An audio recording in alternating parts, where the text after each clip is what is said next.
Julius. I'm the national spokesperson. We are here today for a press briefing led by our national officials. We have our Treasurer General to my right and your left. We have our national chairperson next to her. We have our Deputy Secretary General at the far right. And your left, I'm a bit dyslexic when it comes to left and right. Our Secretary General, our Deputy President has also joined us today, and our Commander-in-Chief, President Julius Malema, will be leading our media briefing. Thank you, President. Oh, this one. Yeah. Thank you. Thank you very much. Our spokesperson and officials, the journalists, and the people of South Africa. The economic freedom fighters has been engaging different role players on constituting a stable government in South Africa following the 2024 general elections, which did not produce an outright winner. We have since the official announcement of the final result met with the leadership of the ANC, MKP, UDM, ATM, Al-Jamaa, and the PAC. Our basis of engagement with all these political parties was based on the principle of constituting a stable parliament and government which will lead South Africa for the next 5 years. As we stated in the press conference we held at the IEC Results Operations Center on the 1st of June 2024, our principles and pillars of negotiations and meetings with all political parties include the following: appreciation of the EFF 7 non-negotiable pillars for economic freedom in our lifetime, service delivery commitments with timelines, particularly on land, jobs, water, electricity, flushing toilets, free education, 24/7 clinics per ward, and houses for all people with disability within a year. Anti-racism, meaning that whatever coalition the EFF participate in must not reinforce white supremacy and Afrikanerism. Anti-imperialism, meaning that whoever we partner with must not be a puppet or representation of the West imperialist agenda and interests in South Africa. Commitment to African unity for common prosperity and development. Publication of all the concrete agreements reached with coalition partners to avoid a perception that they are secret agreements. Constant and honest engagements and report to the people on the progress made on coalitions. Despite our commitment to unite all opposition parties to completely remove the ANC from power, since it was rejected by 59% of voters of South Africa, we did not and will from now henceforth never meet with the Democratic Alliance and all right-wing Oppenheimer-funded political parties. The DA is our enemy. These right-wing and neoliberal parties represent a reactionary, counter-revolutionary, and neo-colonial agenda which seeks to protect the existing property relations in South Africa, where the white supremacy continue to be the economic majority. We report to South Africa that we do not have any concrete agreement with the ANC, which has said it will come back to us after the 2 official meetings we held with them. We are, however, aware that the ANC is finalizing an agreement to work with the DA, the Freedom Front Plus, and other reactionary political parties. As we said before, the EFF will not participate in a government that includes right-wing and reactionary political parties. The EFF will, however, participate in parliament and provincial legislatures and will contest for position of speakers, deputy speakers, and chairpersons of committees. These responsibilities are not a product of an elite pact, but an electoral outcome which has mandated us to be members of parliament and provincial legislatures. We have communicated this decision and approach to the leadership of the ANC and all other political parties that we had engaged with. In relation to the province of KwaZulu-Natal, the EFF is of a firm conviction that MKP should be given the opportunity to lead the government of KwaZulu-Natal, and we as the EFF will support all processes to constitute the legislature that is led and guided by MKP as the political party that has received the highest number of votes in the province, the EFF continues to be a radical militant and revolutionary economic emancipation movement and will not compromise principle on the altar of political and opportunistic convenience. We remain open to a discussion now and in the future that will result in a government that does not include the DA and the Freedom Front. On a personal account, I've this morning met with the president of the ANC, where we had 4 eyes. And I've expressed the wishes and the decisions of the EFF to him. Key amongst others included that we will not participate, as I've indicated, in the government of national unity because that is a plan B for the Oppenheimer family. We will not participate with the DA and the Freedom Front in the same cabinet where NSFAS is going to be converted into a student loan, where minimum wage is going to be scrapped, where the gains of 1994 are going to be reversed. We said to the president this morning that despite the fact that we are not participating in the cabinet, we'll however request him to ask the ANC to support our candidate for the Speaker of Parliament. And in exchange for that, we'll support the ANC's candidature for president, because we believe that the party which got the highest number should indeed be the party that leads. If they refuse to give us the Speaker, we are prepared to take the Deputy Speaker on condition that the Speaker candidate is from the ANC or from any progressive party, not the DA or the Freedom Front. We further indicated to the President that we are willing to participate in all the committees as chairpersons, and we are not obliged to get as many committees as possible. Whatever the ANC feels comfortable with can allocate those positions to the EFF.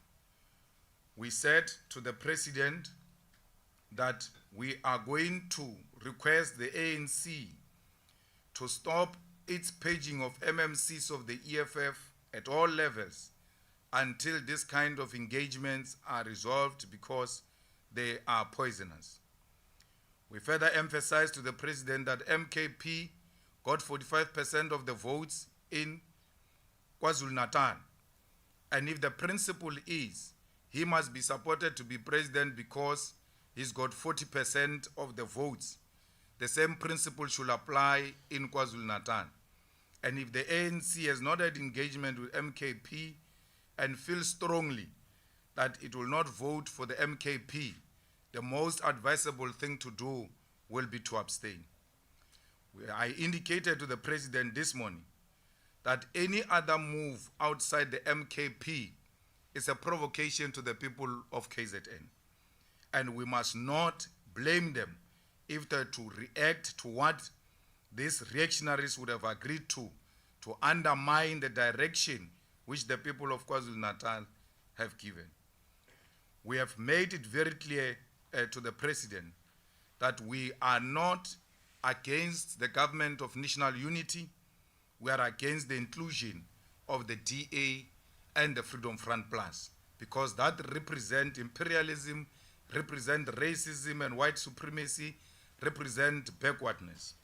And I must indicate that I've stated categorically to the President that the Speaker we are requesting for and the chairpersons of committees will not include me.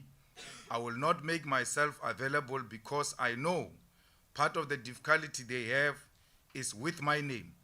And if that will compromise the government of national unity and a stable parliament and government, I've since withdrawn my name from all possible positions in exchange for a stable government and the Parliament of the Republic of South Africa. We have sent the name of our national chairperson as a speaker, Veronica Mente, alternatively as a deputy speaker, and our deputy president as the chairperson of the Finance Committee, as the most qualified and long-serving member of that particular committee. And the rest of the other committees, they will allocate us and will be able to do the necessary deployment at that particular time. This is where we stand in relation to the government of national unity and the negotiations we have had with all political parties, except political parties funded by the Oppenheimer family. We see this as a fight back by the Oppenheimers against the EFF for its position, which exposed them that they wanted to buy South Africa with the monies that they have, and they failed. This that you see today of the ANC-DA, IFP, and all of that is a plan B of the Oppenheimers to hijack our democracy. This is a clear fight back by the Oppenheimers. The EFF members must act with restraint and the highest form of discipline. They must not be easily shaken by forces of darkness. The EFF members must know that we are in for a big fight, and this fight is inevitable. We are ready for it, and they must not be scared or be intimidated by anyone. We ask and make a strong appeal to those who have uncontrollable ambitions for positions in government of national unity, not to do that in the name of the EFF. Ours is not an immediate achievement. Ours is a generational mission, and that mission will be attained in our lifetime. If this is our last participation in parliament and in the legislatures, so be it. But history will record that we have made a contribution. We must not be so disparate to participate in government, including a government that is compromised and a government that is controlled by imperialism and foreign agents who want to exploit and continue to exploit the mineral resources of South Africa.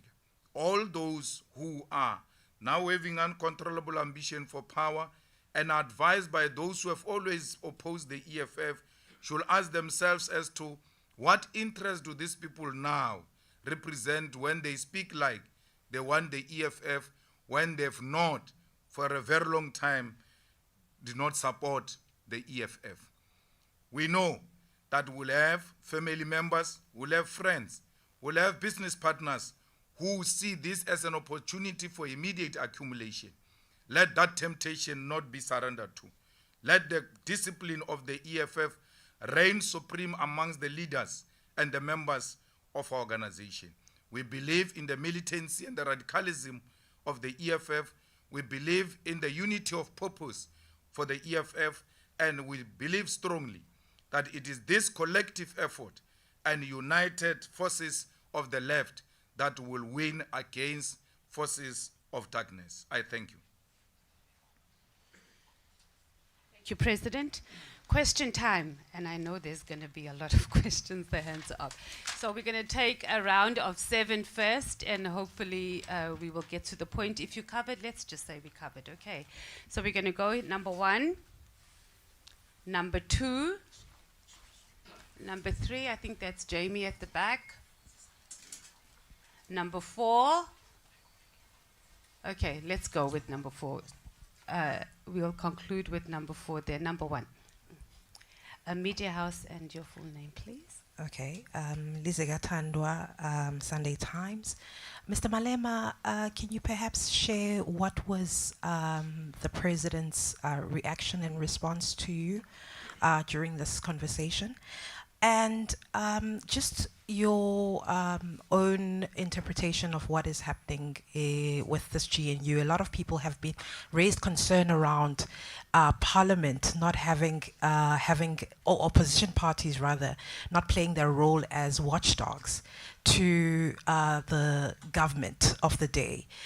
Is this not an opportunity for you to play that role? What do you say to that? Number 2 is over here. Swanila.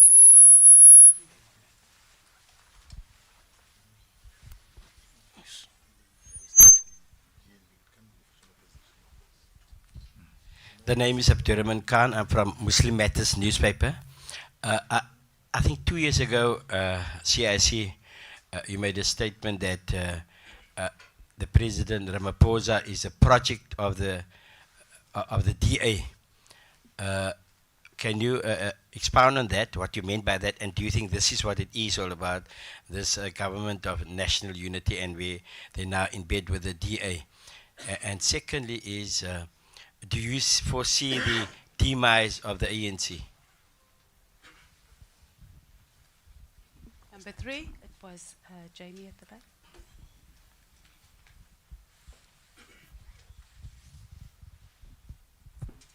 Jamie Mighty from Africa Research Desk. My question is around funding. You've pointed out that the Oppenheimers have influenced the political outcomes by the discourse through funding of various political parties. It also seems that Michel Leroux of Capitec also influenced funding through some of his vehicles, which went to the DA. The question is more long-term, and about going forward.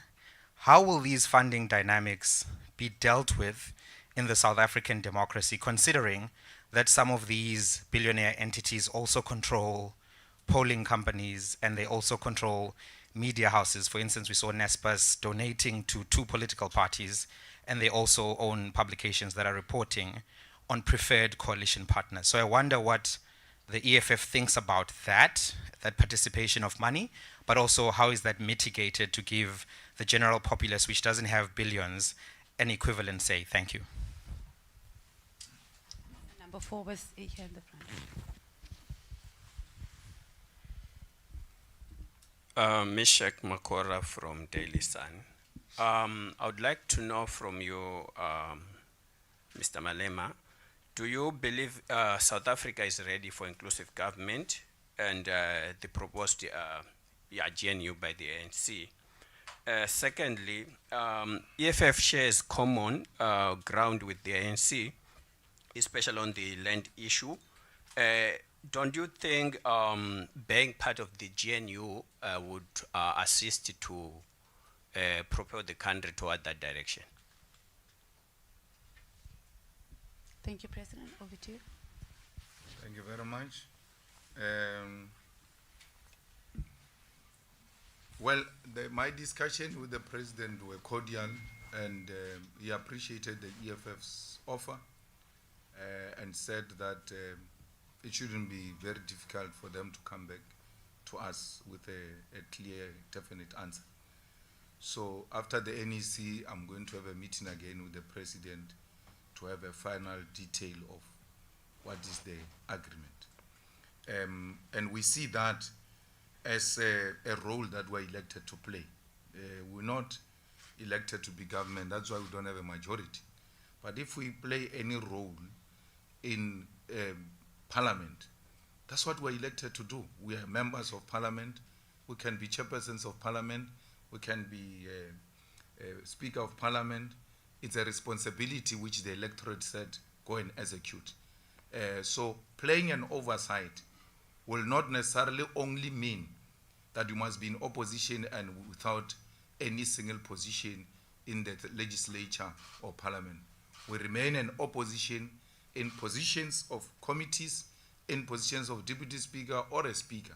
And that even makes that committee to be more effective, because departments are no longer going to go there knowing very well that they're going to enjoy the protection of the chairperson. So that will give the EFF the most efficient and effective way of holding the executive accountable. And that's why we think there is no contradiction in doing that. The interpretation I've given to you, it's a plan B. The first plan was to buy South Africa through the funding of political parties. That's why there is a party change which was given more than 30 million. It ended up not participating in the election. Then Rise Mzansi and all kind of political parties given huge millions. And what did South Africans do? Rejected those millions. So this answers the same question. What are you saying about the future funding by these institutions which have got control over the research institute, which have got control over the media? South Africans are going to become more and more wiser, and they've demonstrated during these elections that they cannot be bought. They rejected millions. The Oppenheimers were dishing out money unashamedly. When we say Oppenheimers, we mean all of those people.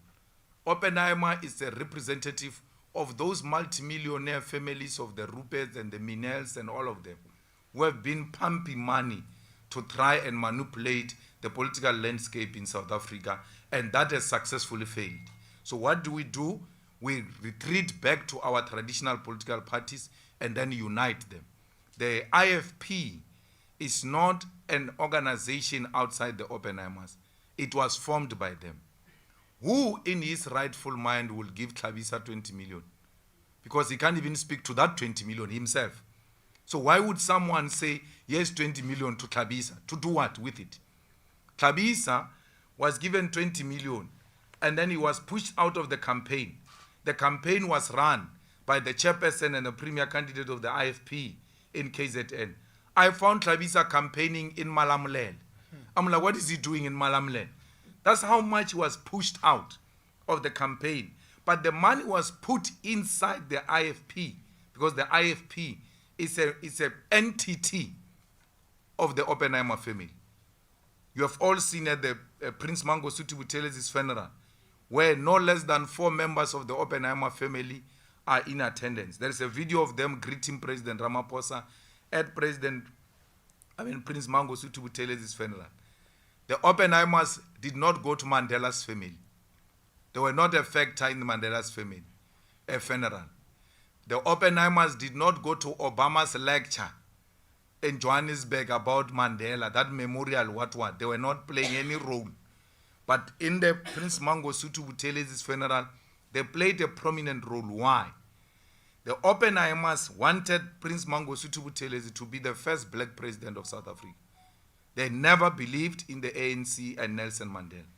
That's why when Nelson Mandela's first meetings outside South Africa, he was asked by Britain as to what is going to be the role of Prince Mangosuthu Buthelezi in your cabinet when you win the elections. So Prince Mangosuthu Buthelezi and the IFP have always been the project of the Oppenheimer family. The DA, it goes without saying.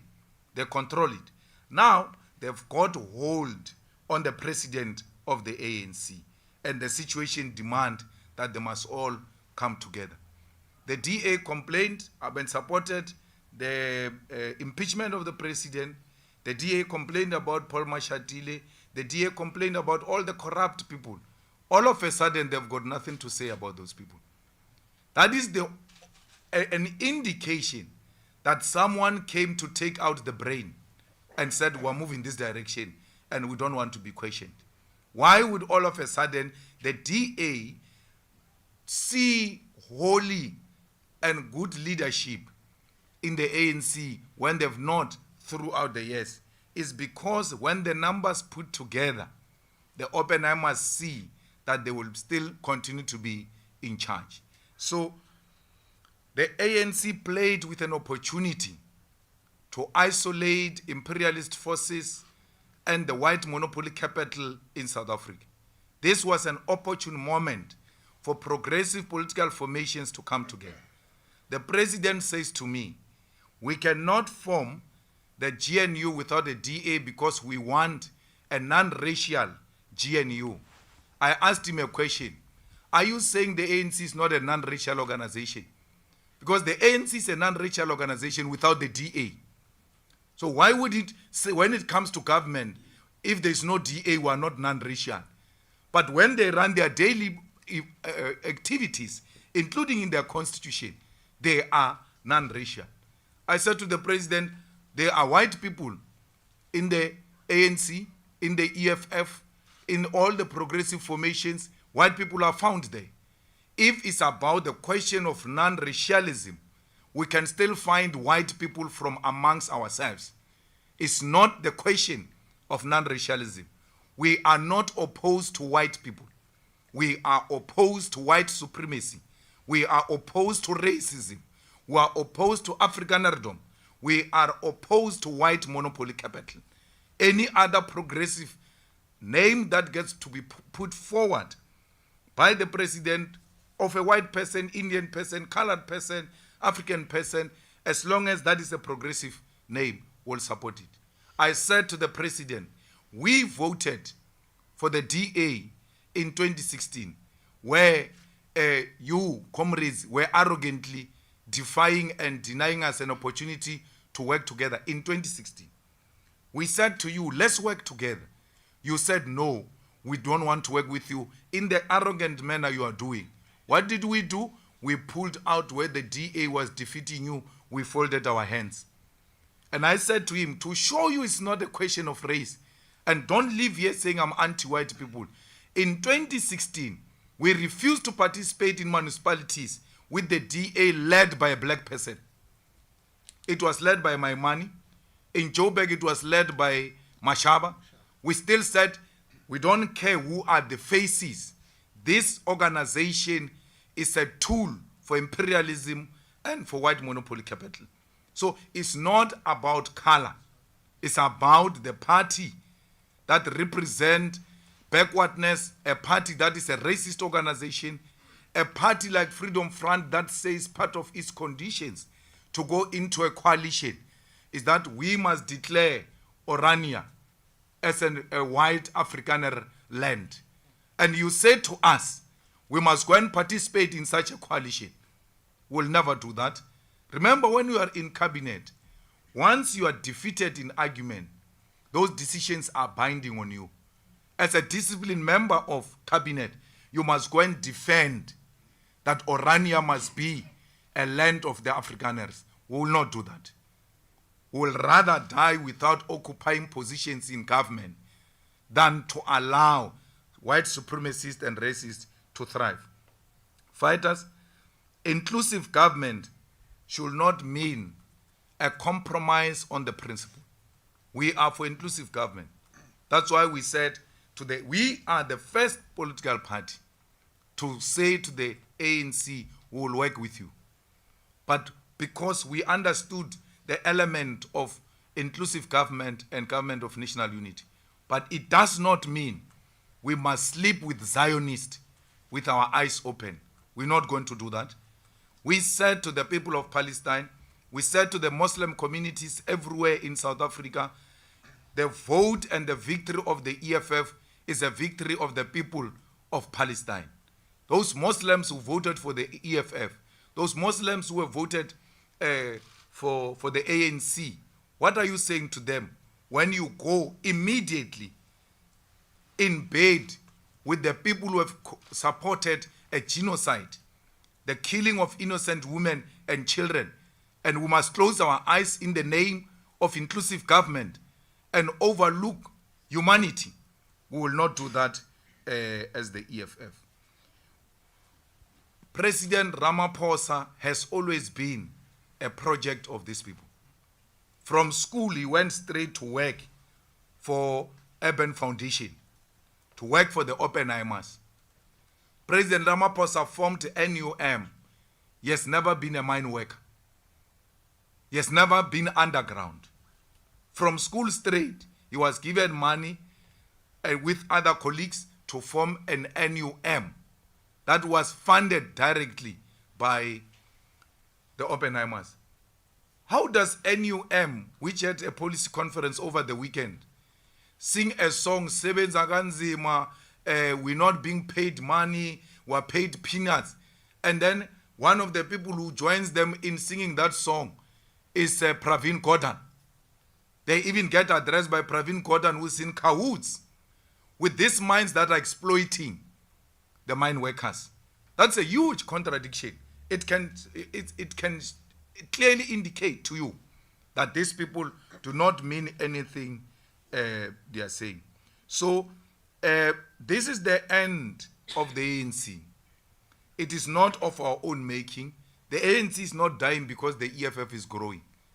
The ANC is dying a natural death. With or without Zuma, the projections were the way they are now. Before the formation of MKP, the research showed that the ANC is going to go below 50%. And Mbalula polled it below 30%.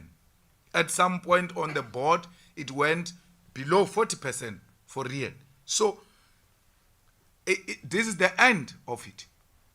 Because you cannot say you want to change the property relations and you are engaged in the struggle for land and then you go into cahoots with the people who are actually opposed to that struggle for the land. So South Africans, there is a story being peddled that we are flip-floppers because in 2016 we worked with DA and today we say we can't work with DA. Let's put it on record, lazy readers and lazy thinkers and people with a memory of a chicken, go and check those facts. We have never worked with the DA. We said we are going to fold our arms because the ANC was arrogantly engaging us. We folded our arms and the DA dealt with them. And today you want to now turn the whole thing and say the EFF worked with the DA. We never worked with the DA. We never had an MMC under the DA government. We never had a speaker under the DA government. We never asked this, that which we are asking from the ANC, from the DA. There's an opportunity for progressive forces to align. When we say progressive forces, the people say you are saying black parties. There are no black parties. We are not a black party. We are a progressive force of the left. We are saying the progressive forces must align. I told the president very clear that maybe sometimes this thing rings nicely in your ear when the DA says we'll work only with the ANC of Ramaphosa. It's not true. The ANC of Ramaphosa lost in Tshwane, in Joburg, in Tekwini, in Ikuruleni, and PE. Why didn't the DA offer the president what he is offering them now? Why didn't the DA say there is no outright winner? Come ANC of Ramaphosa, let's work together in Tshwane. If this situation we're in now, was the DA in this situation with 40% and Freedom Front with 11% and ACDP with 5%, we're not going to be talking these things we're talking. They would have united and isolated all the progressive forces. And I'm not speculating. I'm telling you facts. Go and check in Tshwane, where the DA has got no outright majority. Did it invite the ANC of Ramaphosa because they can only work with the ANC of Ramaphosa? The ANC is under Ramaphosa now, in Tshwane, in Joburg, in Ikuruleni. Why is the DA not inviting him? It is because Ramaphosa suffers from inferiority. He cannot work without white supervision. To invite the DA is to invite supervisors. It's not to invite progressive white people to come and join hands with us to rebuild South Africa. So we reject this government with everything it deserves for as long as it puts in white supremacists, it puts in Afrikanerdom, it puts in colonialism and imperialism, will not be part of the neo-colonial government. Comrades and everybody else who seek to persuade us otherwise, we are making a plea, leave us alone. If this is our natural death, let us die with our boots on. Thank you, President. We're going to do another round, and hopefully it's the last round. EWN sitting right here in the front. 1, 2, 3, Sunday World. 4, Kaya. I saw you. 5, Newsroom. 6, with the overall, the red, no, it's not quite a red overall. Number 6. Number 1. Also. Tabiso Goba from Eyewitness News. I know, Mr. Malema, you addressed that the ANC should stop purging your MMCs in some municipalities. I just want to know, what is the future of your provincial Gauteng chairperson, Kululeko Dunga? Is he going to remain in Ekurhuleni, or is he going to go back to the, or is he going to go to the provincial legislature? Thank you.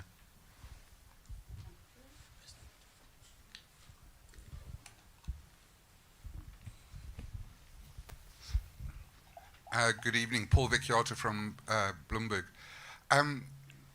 If your suggestion of taking up certain positions by party members in the legislature isn't met, will you be prepared at looking at doing something of forming an opposition party alliance, for want of a better term, against the ANC/DA government, so, and with the EFF becoming the leader of that opposition bloc or alliance. Thank you.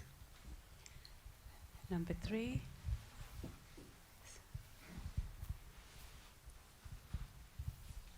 Thank you. Good evening. My name is Mawande. I work for the Sunday World. Mr. Malema, as it relates to the purging, as you put it, of the EFF MMCs, as we saw in Ekurhuleni yesterday, and there's already a talk that the ANC has taken a decision that it will divorce the EFF in Ekurhuleni as well as Johannesburg. And in line with what you are saying, that you've requested that be put to a stop. If that doesn't happen, what is the strategy of the EFF as it relates to that? And also, in Gauteng as well, is the EFF willing to support Mr. Panyaza Lesufi to return as the Premier of Gauteng? We saw that he's been shortlisted as the Premier candidate of the ANC in that province. Since you've been working well with the ANC under Mr. Lesufi in that particular province of Gauteng.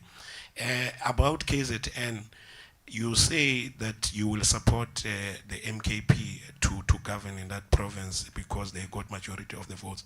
The question then becomes, is it an informal support or do you have a formal agreement with the MK party? And if you do have a formal agreement, what are the details of that agreement? Do you share the executive or do you want to participate in the provincial legislature? Thank you very much. Number 4 was next, Kaya. Good evening, Mr. Malema Katleo Sohoto from Kaya 959. Just your sense on what you make of some of the MK internal leadership challenges, especially as we've seen the expelled member, Mr. Jabulani Khumalo, losing his court bids. In your talks with the party, the weight of those internal challenges, how does it affect those possible conversations that you're having with them? And then number 5 is all the way over here.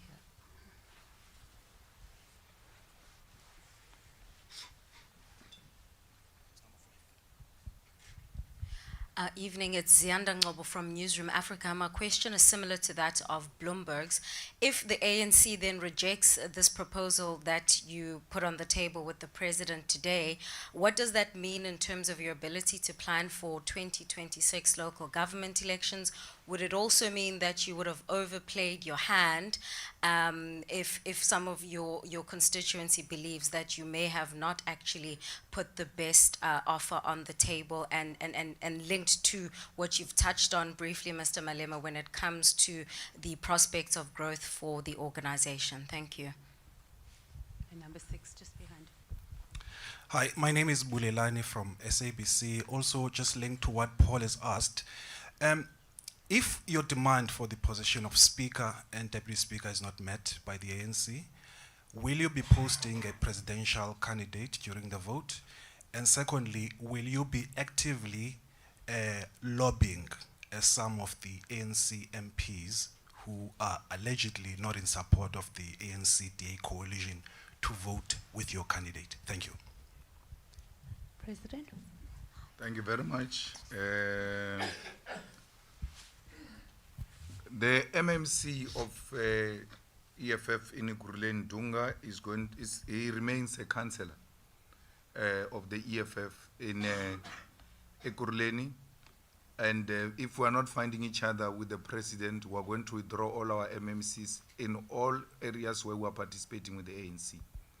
So if by this evening, Dunga is not reappointed as the MMC of Finance, all our MMCs in Johannesburg, in Mohale City, in PE, in Ekurhuleni, all of them are going to step down. We're not scared of a fight. They want to bring it on, we're ready for it. And we're not desperate for positions, we have never been.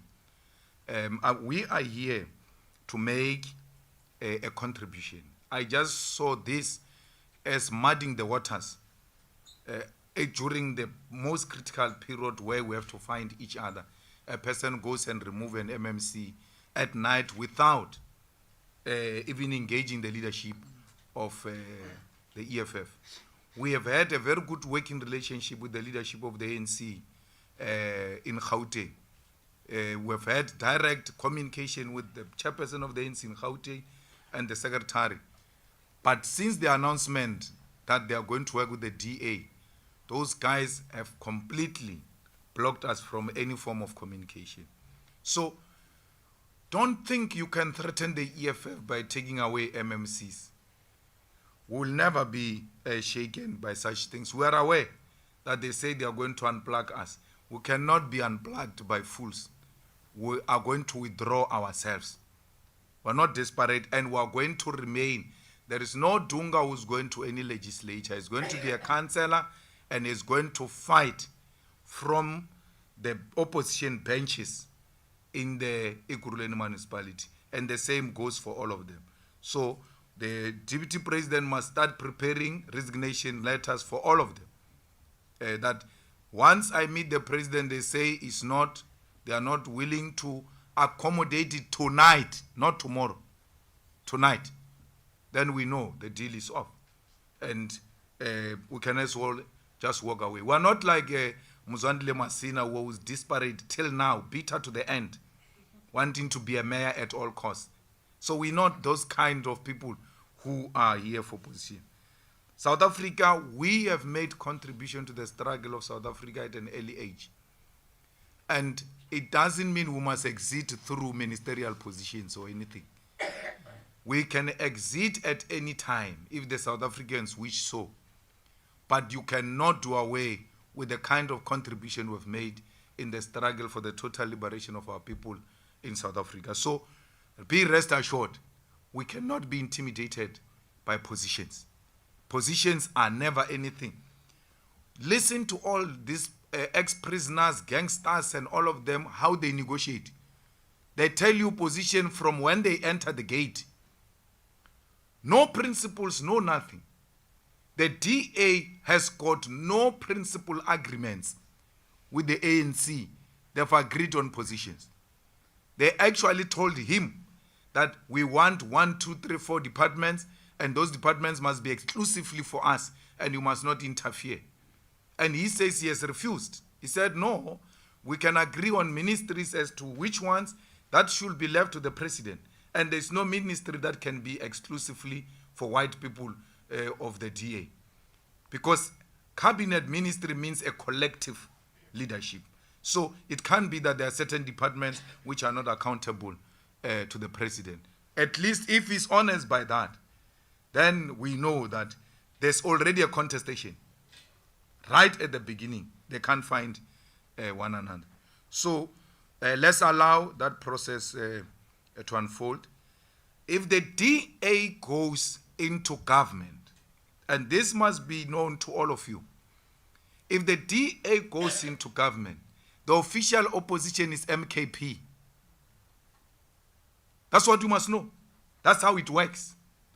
There's no one who's going to be in government and still be an official opposition. And MKP and ourselves were together.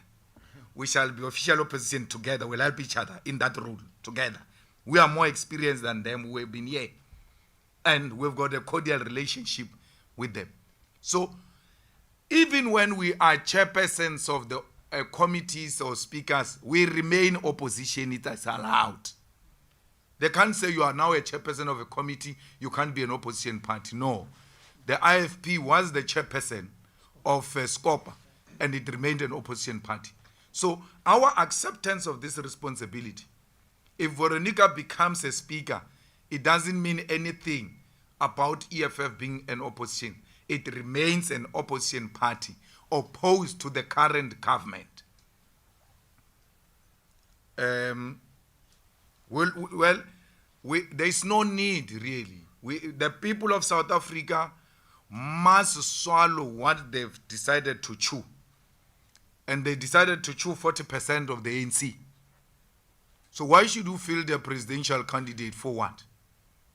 That's what they said they want. Why do they go and make decisions and hope someone is going to rescue them from the other side? It's their own decision.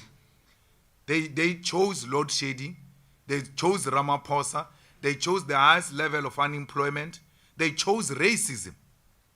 That's what they chose. So if the ANC fails to come together with progressive formations, we are prepared to sit back but let's tell you, will fully participate in this parliament. And this time around, we have taken a decision not to play a role of a disruption, of being robust, of engaging to a point where we follow up that which was rejected illegally in parliament through peaceful protest on the streets. You will never see us on the stage. You will never see us fighting with any bouncer, anything of that sort. We are here as a 10-year-old organization with mature parliamentary politics, well experienced, to make sure that the views of those who voted for us are well represented. From now onwards, when you say there is a racist at our work, we check the historical tweeting of yours. If you have been tweeting ANC-DA, go and fight with those white people alone. We are now representing our own people who have been supporting us. Skatel manje. Skatel. We are with our people. And let me reassure you, this party is going to grow. This deal is the best deal you can ever think of. We did this deal almost the same in 2016. What happened after 2016? We increased our votes in 2019. We moved from 25 members of parliament to 44 members of parliament. So we have never engaged in a deal that is detriment to the growth of the EFF. We've always made calculations as to how do we grow our movement. So we are well within our right.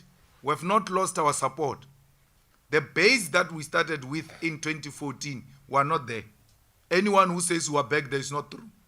We are not in 2014. We have just lost some few seats and we are going to bounce back very strongly in 2026, and we are going to work in a focused manner.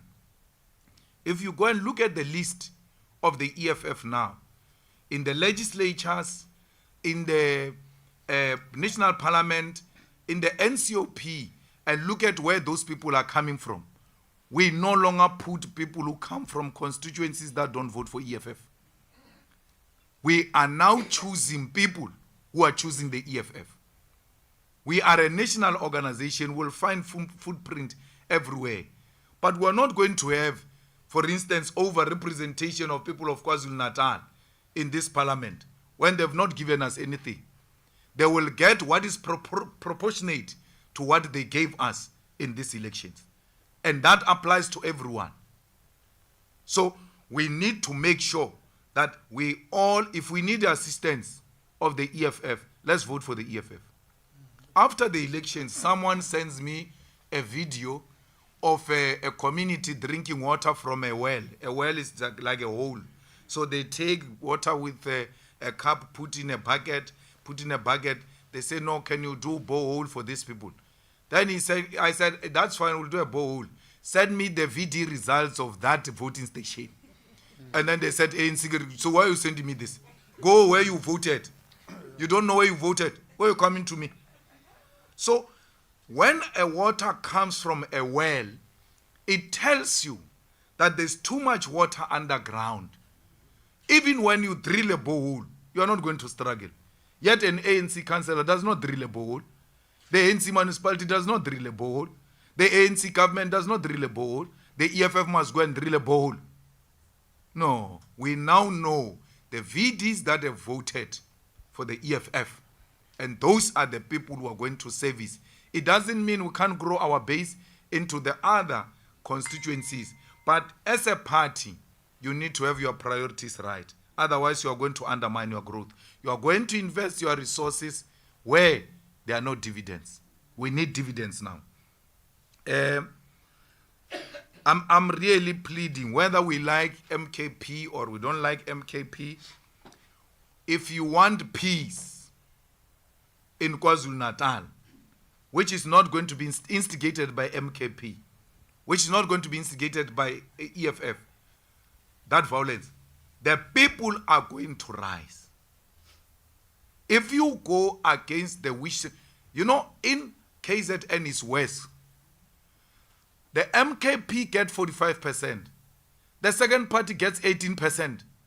and you still think you can overlook that party. I told President Cyril Ramaphosa, I said, your own rules on coalition say a party with the highest number must be the one that lead. Please allow MKP to lead. Do not undermine the voice of the people of KwaZulu-Natal if we respect democracy. And we make that plea that please allow MKP to lead in KwaZulu-Natal. We are not in any formal agreement with them. We are not for any cabinet position in KwaZulu-Natal. We are not for any speaker. We are not for anything. When we get invited, only then we'll look at what are the nitty-gritties of such an invitation. We have never had such a discussion with MKP. We are supporting MKP in KwaZulu-Natal from a principled point of view that says the party with the majority must be the one that lead. The DA, these hypocrites, have been advocating for that. When they've refused to give Action SA mayorship, when they refused to give their partners mayorship, they always said, we are the one with the highest number, and therefore we can't give you the mayorship. What has changed in KwaZulu-Natal? Why is the DA not applying the same principle? Why is the ANC not applying the same principle?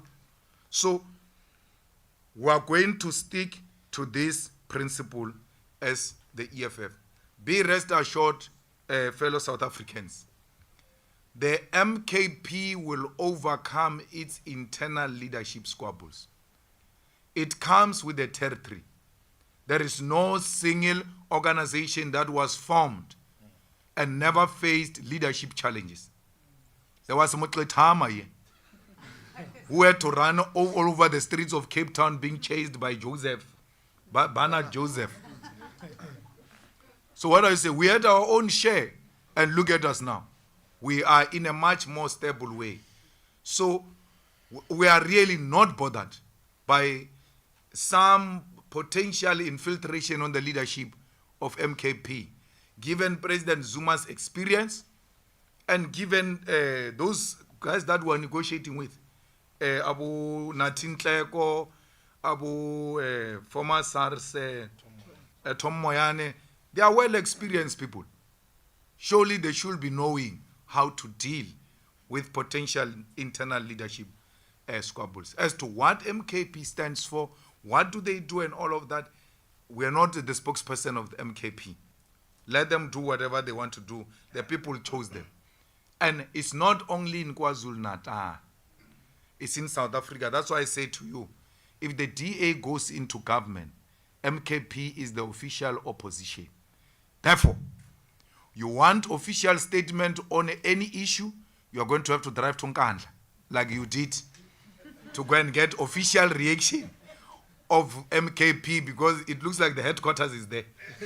So there's nothing we can do. The people of South Africa chose that.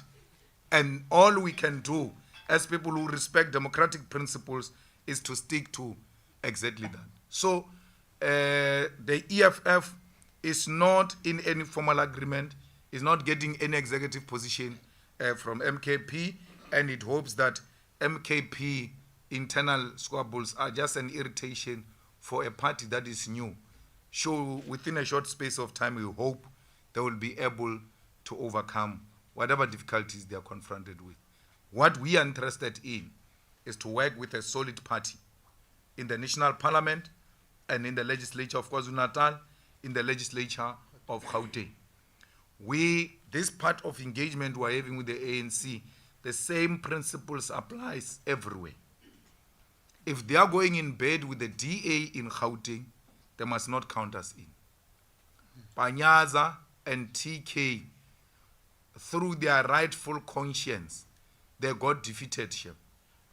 They've been very clear of what needs to happen. But they're a provincial structure from a fragmented organization, a highly divided organization, and if their voice is overpowered, there's nothing we can do.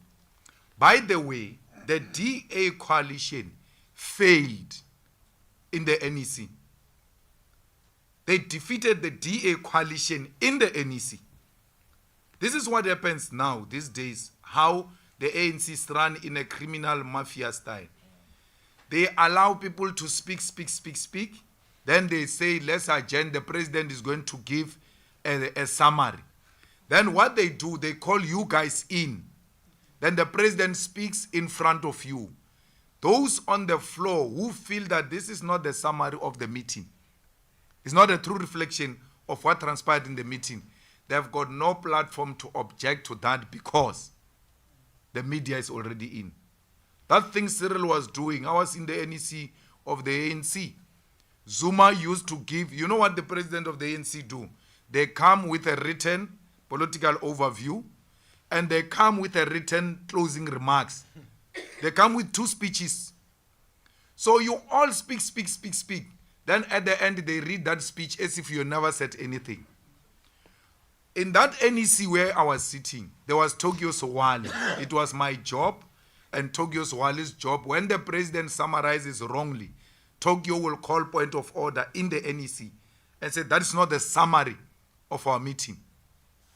Balaga will say, Comrade Tokyo, the meeting is closed. The president said, no, we can't allow that. We reopen that meeting and say, this is not a true reflection of what happened. What the president said is not a true reflection of what happened in the NEC. And that is going to paralyze that organization. That is going to further divide that organization. That's what led to Ngokai Toby resigning in the Eastern Cape. That this is not what we agreed on. And I must now sit here with my right conscience and tell my people to go and vote for DA when I know this was not a true reflection of the meeting. So, but that is their own internal problems. So all I'm saying is, it's not like this matter of the DA is enjoying the popular narrative even internally in the ANC. It's a lie. It's News 24, is that foundation of the Oppenheimers, Brandhurst, that says, no, this is a popular view, or the markets and all of that. We chose the markets for 30 years. Look at us now. The president says, no, we've done this in 1994 under Madiba, and we can do the same. And look at us, we're able to neutralize these people. I said to him, no. Our anger today as the youth of South Africa is, you guys gave a lot in CODESA and in 1994. The National Party came in, neutralized you, made you to adopt a constitution that is going to restrict you. When they knew they had you at the corner, they pulled out of the coalition. You are not going to ask me to repeat your mistake of 1994. I'm not coming to that past. And easy. Thank you. Thank you. I think we are done for tonight. Thank you, and we will see you all tomorrow at this very end. Thank you, President and officials. We'll just allow the officials to leave first, please. Let's just remain seated.